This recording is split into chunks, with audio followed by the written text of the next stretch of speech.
Have you planned for what you're praying for? How many times do we ask God for things we can't even handle?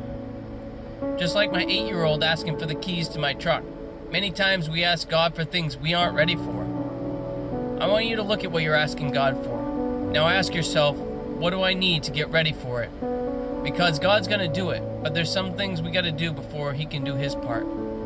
Ma'am, you're not married. If you want a baby, you need to know your husband first. The Bible tells us in James 2:26, "For as the body without the spirit is dead, so faith without works is dead also." We got to do our part. Then get ready, because He will do exceedingly and abundantly more than we can ask or think, as He tells us in Ephesians 3:20. Let's look at the story of the widow and her 2 sons in 2 Kings 4:1-7. Now there cried a certain woman of the wives of the sons of the prophets unto Elisha, saying, Thy servant, my husband, is dead, and thou knowest that thy servant did fear the Lord. And the creditor is come to take unto him my 2 sons to be bondmen. And Elisha said unto her, What shall I do for thee? Tell me, what hast thou in thy house? And she said, Thine handmaid hath not anything in the house save a pot of oil. Then he said, Go, borrow thee vessels abroad of all thy neighbours, even empty vessels, borrow not a few. And when thou art come in, thou shalt shut the door upon thee and upon thy sons, and shalt pour out into all those vessels, and thou shalt set aside that which is full.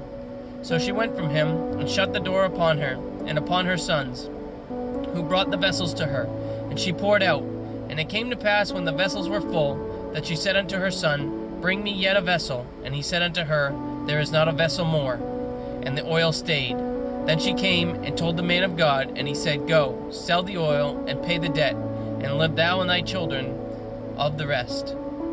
He didn't tell her how many to borrow. All he said was, Get some empty vessels, and don't get a few. The rest he left up to her. See, she had a need, and asked God. Then she had to prepare. And when she had prepared, God answered her prayer, and exceeded her expectations, because it says she asked another vessel, and there was not one. Meaning God filled all she expected, and there was still more left over. So what are you praying for? Are you prepared for your prayers to be answered? Get ready, because God's going to do it. Remember, Jesus loves you, and I do too. God bless.